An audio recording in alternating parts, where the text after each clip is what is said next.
To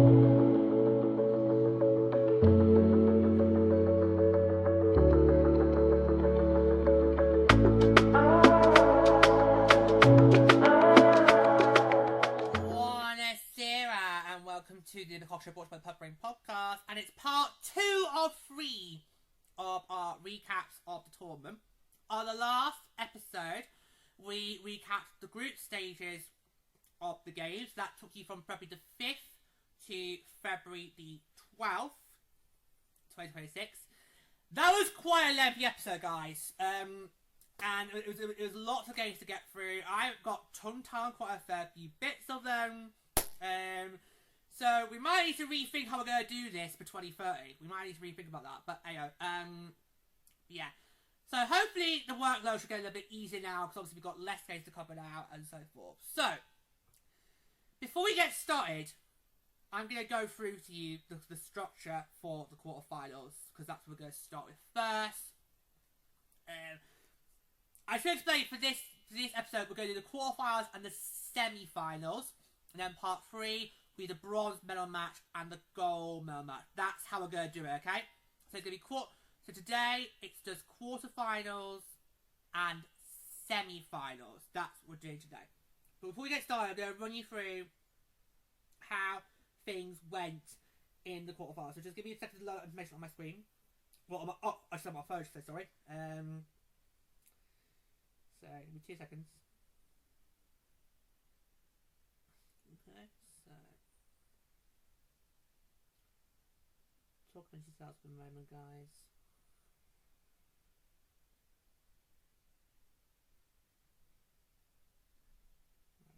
What I'm doing is I'm getting up the group standings, and then I'll explain to you how the seedings for the quarterfinals went down. Okay, so let me just remind you how the standings went down. So in Group A,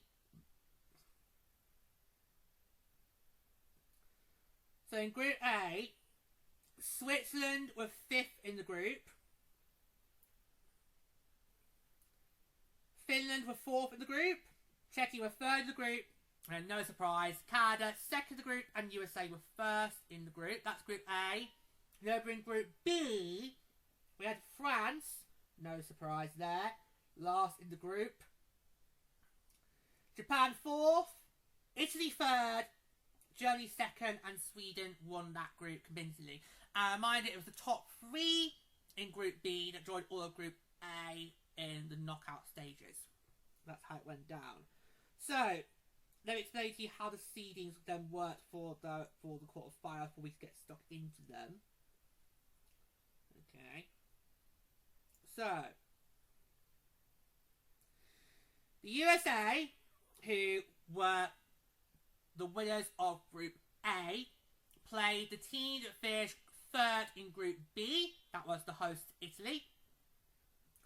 Canada, who finished 2nd in Group A, played the team that finished 2nd in Group B. So it's very straightforward there. That was Germany.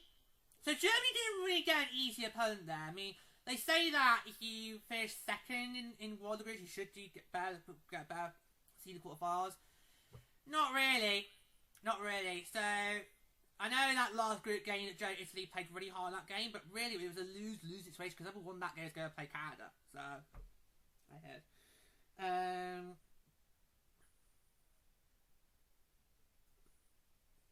Then we had Czechia, who finished 3rd in Group A, played the winner of Group B, which was Sweden. And I don't get why people called that a shock result. We're going to get to it in a moment. I did not think that was a shock result. We had BBC say it, TNT say it. Oh, shock result by Sweden or Czechia. I was like, no it wasn't. Did you guys not watch Group B? Nobody in Group B got close to getting a scalp on Sparia. No one got close. So I was not surprised by that. And the final qualifier was Finland, who finished 4th in Group A, played Switzerland, who finished 5th in Group A. That's how the quarterfinals went down. And then the semi-finals, they were reseeded. Okay? So, straightforward. Very straightforward there. Right. Let me just check. I've got everything loaded up, ready to go. And then we'll get stuck in. So just double check that. Yes, there is. Yes, there is! Okay. Right. So, all excited. Right, all ready to go. Yeah. Okay. From this point on, I'm going to introduce each game on by date and not day in the tournament, okay? Because obviously we're now focusing on knockout stages. So I'll just start each game with saying what the date it was played on, and we won't focus much on the dates on the tournament, okay? Right, so that's going to be going forward. Right, so let's all go and take a quick break, and then we get started with the quarterfinals. And as I say, we'll do the semi-finals afterwards. So as always, there'll be pauses in between each game. I'll also do a little header to say which we're on quarters and semis and all that. So it'll all be taken care of in post-production. Don't you guys worry about that. Right, you guys just sit back, relax, and just enjoy the show as always. So yeah, so we'll take a quick pause, and then we're going to get started with looking back on the quarterfinals.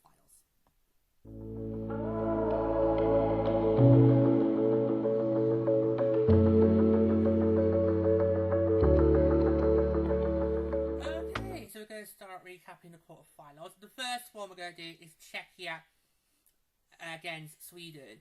And before I get into recap, I just want to say, this was not a shock result. I really don't like how a lot of commentators after this result said, oh, that was a bit of a shock. I was expecting Sweden to go through it. And I'm just like thinking, did any of you guys watch the Group B matches? Because I did. And in Group B, nobody got close to putting a scratch on Sparia. Nobody got close. And I'm really looking forward to seeing how Sweden's going to do in the next couple of years as we get in towards the build of the run-up to 2030. Especially, of course, Sweden now has got a brand new national coach who will be seen for the first time in Denmark at the World Championship. So I think a lot of people are sleeping on Sparia. And this proved it. This was not a shock result. Yes, going into the tournament, I had high hopes to check it when we get on the podium. But this wasn't really a shocking result here, guys. I mean, you know, Sparia just continued that top form that they were on. They won the game 2-0. They won very convincingly here. So we just I just think, why are we being disrespectful to Sweden when they won that game convincingly and won it deservedly? So come on. Yes, Czechia was in Group A, which should suggest they are one of the top teams of the world. But they didn't play like that. And in NA, you have to base it on what you've just seen right in front of you in that game. So, yeah, let's get to it, shall we? So,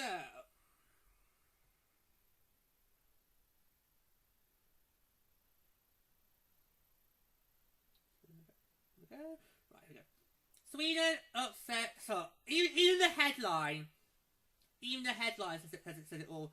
Sweden upsets Czechia in the quarterfinals at Milano-Cortina 26. It wasn't an upset. It was not an upset. I'm sorry, we can't use that word. It was not a shock result. It was not an upset, guys. Come on. Come on. Seriously, what are we playing at here? It was not an upset. Okay? So in the first quarterfinal matchup, Sweden upset bronze medal hopeful Czechia, knocking them out of the tournament.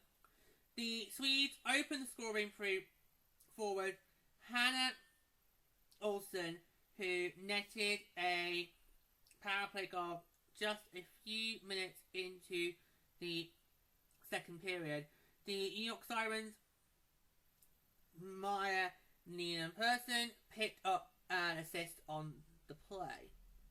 Sweden carried the 1-0 lead into the closing stages of the game, when 19-year-old Hilda Sparrison added an empty netter to seal the victory. Toronto Scepter's defender and Sweden's captain Anna Klingman recorded the primary assist on that goal, marking her second point of the tournament. Swedish goaltender Ebba Trapp Svensson stole the show, stopping all 29 shots she faced to earn the shutout. Trapp Svensson now holds a .976 save percentage, the second highest mark at Milano-Cortina, training only Aaron Franco of the Boston Fleet and Team USA. For Czechia, the quarterfinals exit ends their tournament in disappointing fashion.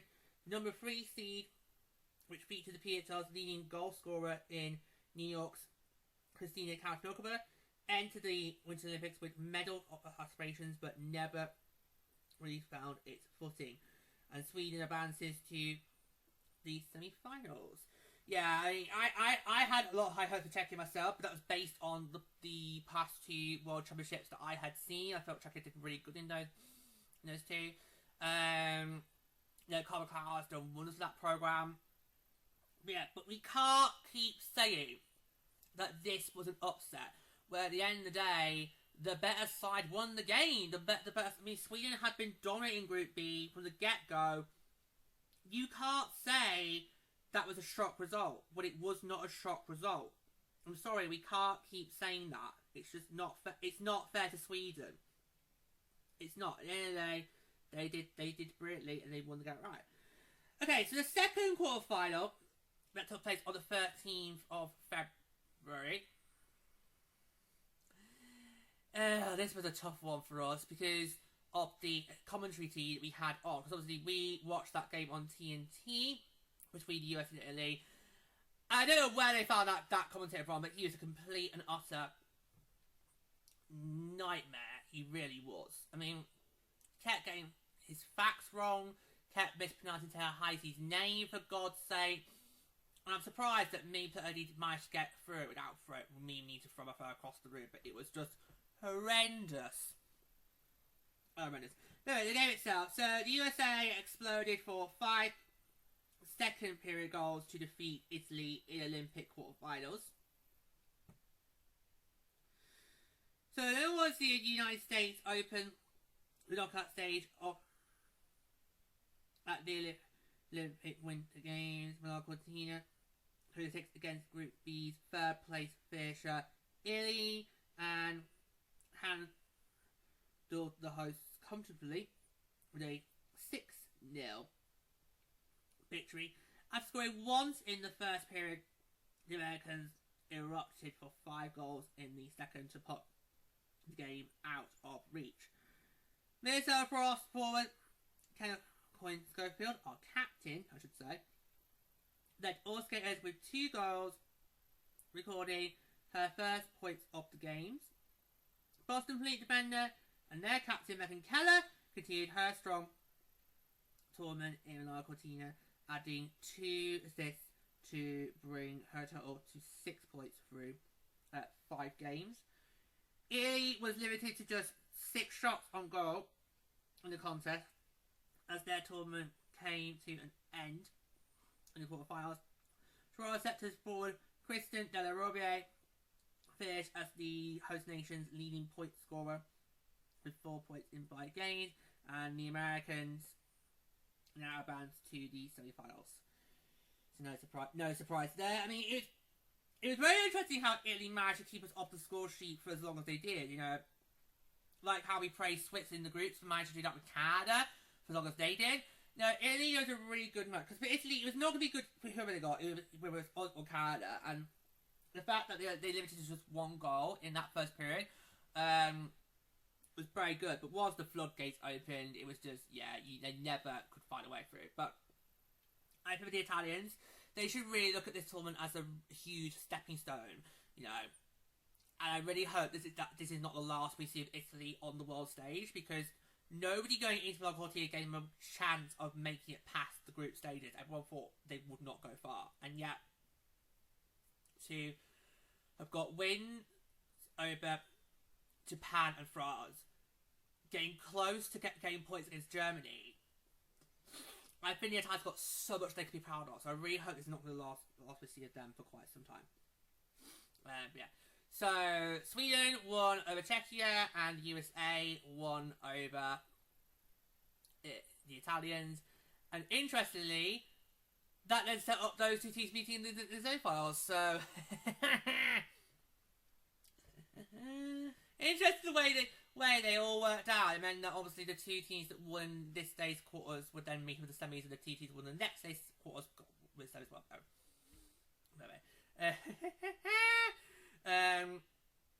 yeah, so two big shot up horses from both the teams there. USA did brilliant as always, coming up that dominance, and Sweden, hats off to them. I mean, they got a really good matchup there, and we can't keep saying it's upset. We cannot, guys. Sorry, it's not from Sweden. They won fair and square. They won fair and square today, so just take it at that. Just leave it at that. Just leave it at that.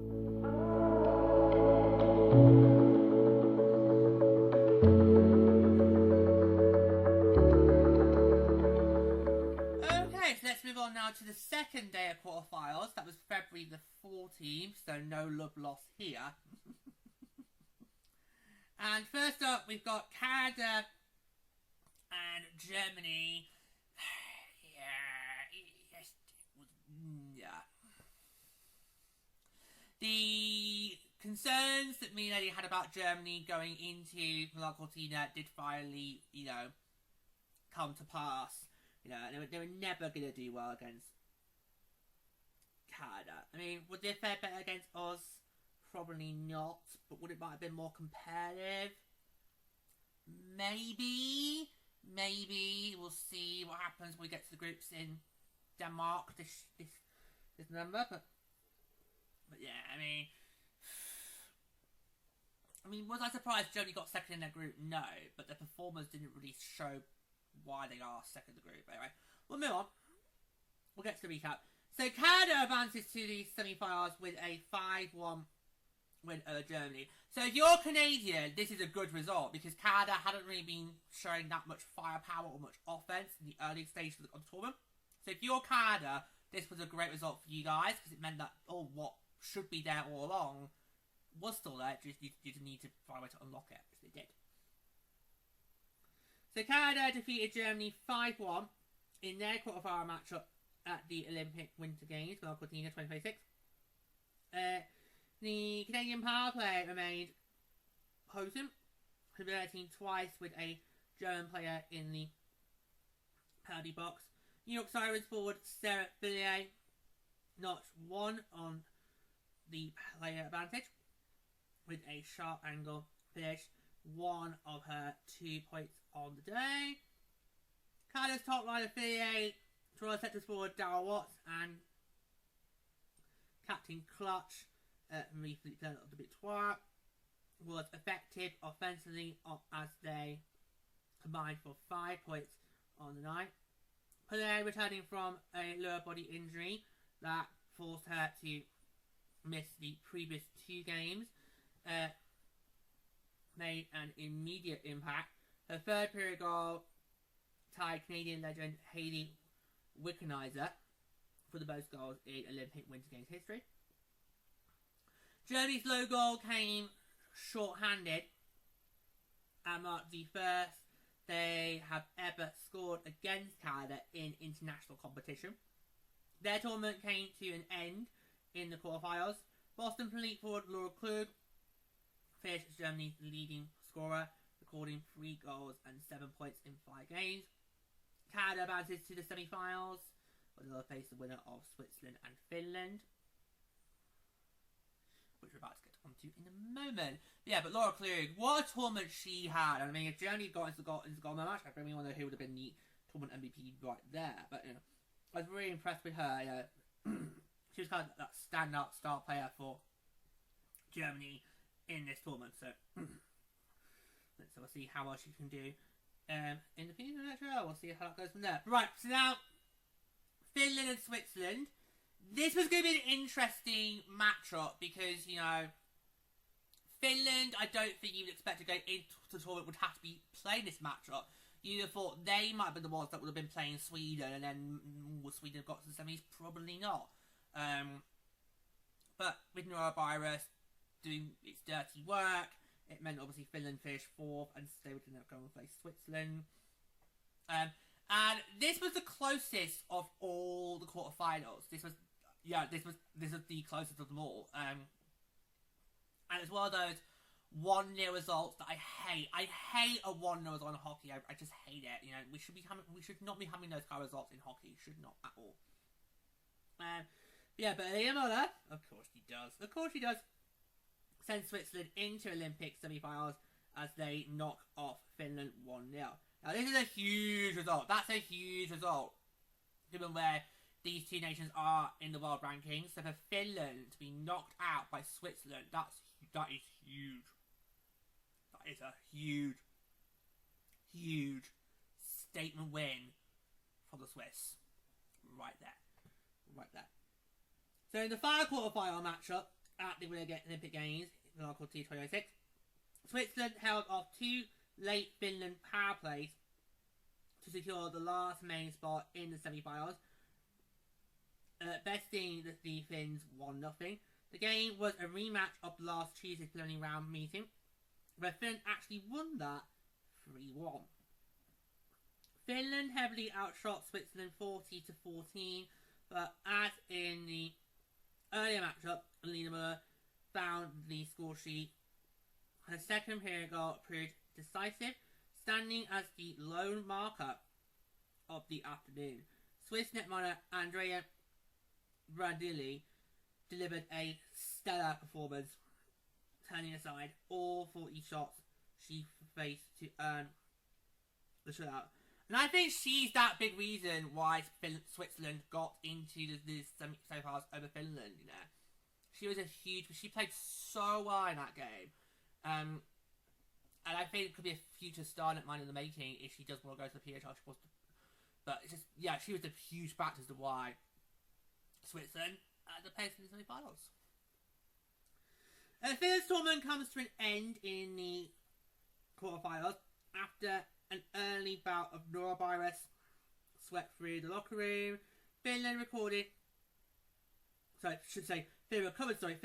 to earn a win over Switzerland in group play, ensuring they finished above them in Group A. This time, however, Switzerland had the final say and will advance to face Canada in the semi-finals. Yeah. Now, the thing with Finland, we'll talk about this more another time we go into the report cards in the summer. You've got to wonder for Finland, if norovirus hadn't happened, what could have been? Because I think they definitely would have beaten Czechia, and that would have given them 2 wins in the group compared to just 1. And they probably would have then finished 3rd over Czechia, then they would have got Sweden in the quarters. But yeah, it's just no. But obviously Switzerland, I think that was an impressive result because we knew that we kind of knew that Canada was going to beat Germany easily. The question was what was going to happen in that Finland-Switzerland game, especially how the group game was a lot closer than a lot of people thought. Yes, it was 3-1 Finland in the groups, but that's still quite a close result at the end of the day. So you did wonder what were we going to expect from Switzerland, and they pulled a huge win there. That should upset. That should upset. Never mind saying, oh, Sweden beating Czech is an upset. No. That should upset, my friends. That is your upset right there.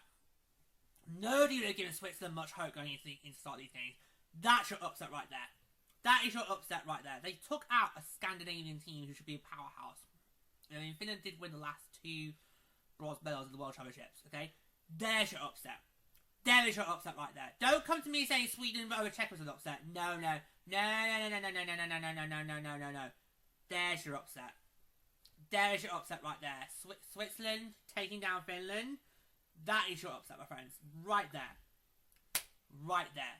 Right there. That sets is your upset. Right there. Absolutely. Right there. So, but hats off to the Swiss. Hats off to the Swiss.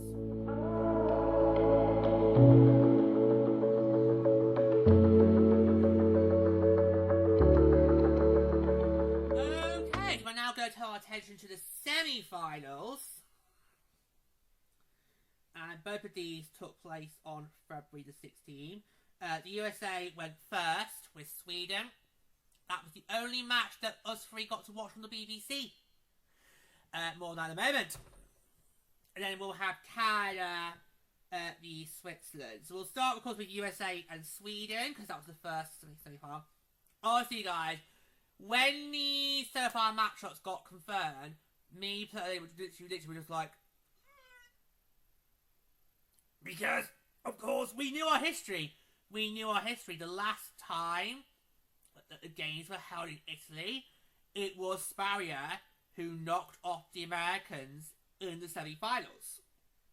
So we knew the demons were very much on our backs there, and you know, so we were. So even though you look on paper, you think, yeah, the USA probably should have this, it wasn't certain because, you know, as I've been saying throughout so far, nobody has managed to put a scratch on Sweden. I think this what's been impressive about Sweden's tournament, the fact that nobody got even close in the groups or in the quarterfinals to literally putting serious dents against Sweden.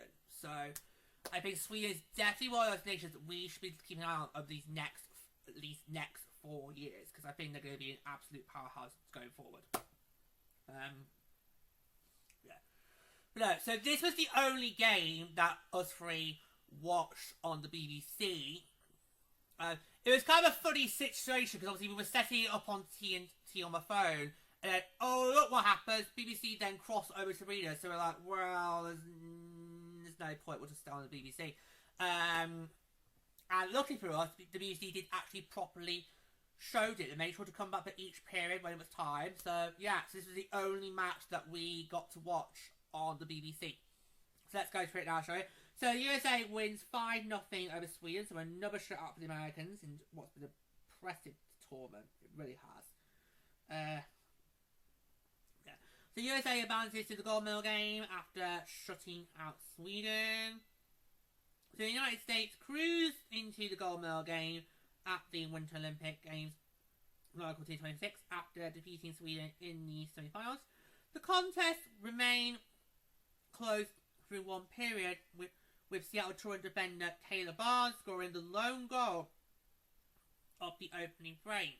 However, the Americans pulled away in the second period as Minnesota Frostwood, Taylor Heisey, Libertad de Montreal forward Hayes Gamora, and college standouts Kristen Sims and Abby Murphy each found the back of the net.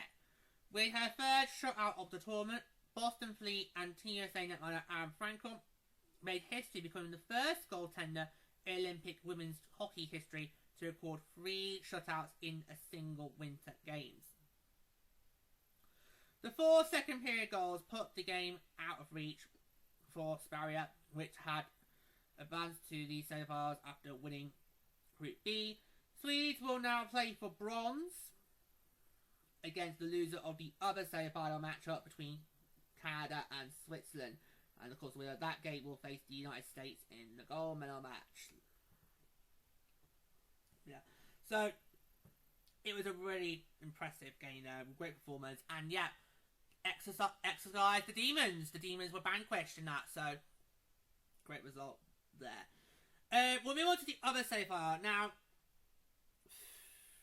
right, this was interesting to watch, by the way, guys. This was interesting to watch because, you know, Canada and Switzerland. We know Canada had a dominant spell over Switzerland in the group stage, but you just couldn't tell how it was going to go. And the fact that afterwards, Switzerland said that Canada was beatable, I think that shows how Canada seriously needs to go back to the drawing board. You really... No. I mean, ladies felt it ever since, you know, last year's World Championships that Canada needs to start thinking what they're going to do next. The Rivalry Series in 2025 also proved that, because the USA was dominant enough, particularly the 2 that was held on American soil in Cleveland and Buffalo. And I think this game card proved it, you know, I mean, the fact that Switzerland actually had the opportunity to defeat Canada was like huge. Yes, it was an early 2-0 lead for the Canadians, but the fact that Switzerland got that goal, and they didn't then go away. They didn't do what Japan did, which was basically then go away and thought, oh, well, at least we got one on the ball, that's fine. No, Switzerland actually fought to try and get that tying goal. And I think if it hadn't been for that late penalty, then maybe they would have got a tying goal. And who knows, we might have been looking at a USA-Switzerland goal medal match, which would have been free to watch, but everyone would be going, what the fuck? Probably like how back in 2006 everyone was losing their minds over Canada beat Sweden in the finals, but that... God, could you imagine if that was the case if Switzerland had got through? People would have been losing their shit. And I would have been so full of grace. I would have been like, told you so, told you so. Because we've been saying in the run up to these games, you know, you need to start watching out for nations like Czechia, watch out for nations like Finland, watch out for nations like Sweden. For God's sake, these countries are now on the rise. The PHL being in existence is only going to help that gap close and close and close quicker than later. So, there you go. But anyway, yeah, so the fact that even the Swiss came out and said, yeah, these guys actually were beatable, I think that says all we need to know, Canada, doesn't it, Gia Klingsbury and Troy Ryan? I think that says all we need to know. Let's get to the recap, shall we? Okay. So, Canada moves on to gold medal game at Milano-Cortina 26 despite late push from Switzerland. Canada outlasted a resilient Swiss side to book their place in the gold medal game and a highly anticipated rematch with the United States. Unlike the Canadians' 4-0 victory over Switzerland in the group stages, this so far appeared to be a much tighter affair. Both teams were held scoreless through the opening period, so basically similar to what we saw in the groups. But it was captain clutch Marie-Philippe Poulain who broke this deadlock in the second, scoring twice to give Canada control. With those goals, Poulain became the all-time leading goal scorer in Olympic Winter Games history, recording her 19th and 20th respectively, in what is her 5th appearance at the Olympics. Swiss goaltender Andrea Radilli, who has enjoyed a strong tournament, kept her team within reach, despite facing 46 shots. Rahel and Enzler pulled one back for Switzerland with an assist from Boston Fleet forward Alina Muller, but the Swiss were unable to complete the comeback as Canada advanced to face the Americans, who secured their spot in the final earlier in the day. Switzerland will play Sweden for the bronze, and the United States will meet Canada for gold, marking the 7th time the two rivals have faced off in the Olympic final, and Canada will look to avenge the 5-0 loss they suffered to the Americans in the preliminary round. Yeah, I remind you guys, only one of the 8 Olympic tournaments has not seen Canada beat USA. That was, of course, the last time the games were held in Italy. The last time happened, of course, I was in Torino when Sweden shocked the Americans in that tournament, and they were successful and went through. Ultimately, then fell to Canada in the finals. So, yeah, USA did win bronze in 2006. It wasn't a complete Hail Mary. They did go with something, but it's not the medal that everyone thought they were gonna get. So, I wasn't surprised that was the result, that Switzerland ended up being the team that would go to the bronze match. I'm not surprised by that. What I am surprised was how close this match was, and how, realistically, Switzerland was only a goal away from going to overtime. And then, who knows what happened then? Who knows what would have happened then, given how big the ice service was in Milano-Cortina, you know, with the 3-3 tie. You know, just who, God knows what would have happened then. Only God knows. Just, wow. No. So I was really impressed with Switzerland, how they managed to really go, you know, shoulder to shoulder with the Canadians, you know.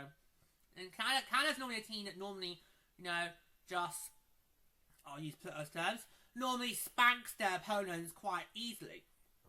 But we didn't really see that this time around. And that's largely due to the fact that Canada have had a lot of struggles since Beijing.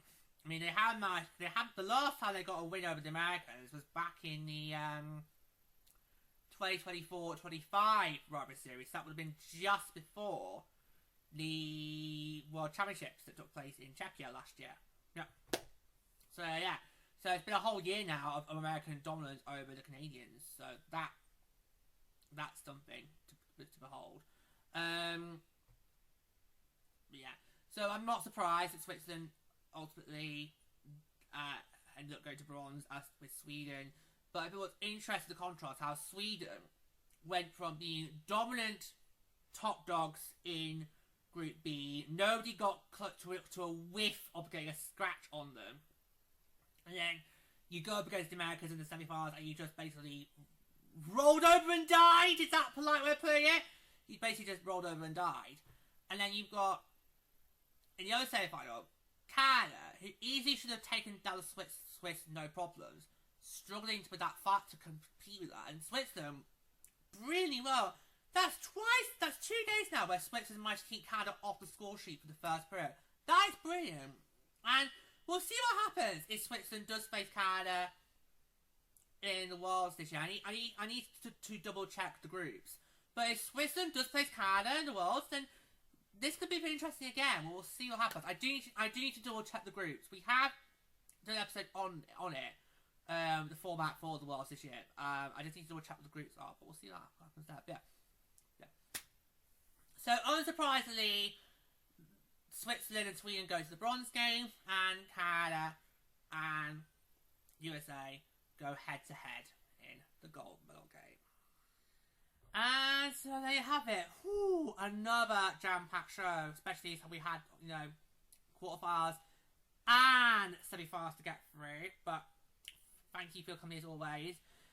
So we've got one more part to come. So on part 3 of the tournament recap, we will be going over the gold medal game and the bronze medal game. We're going to be doing those in 4.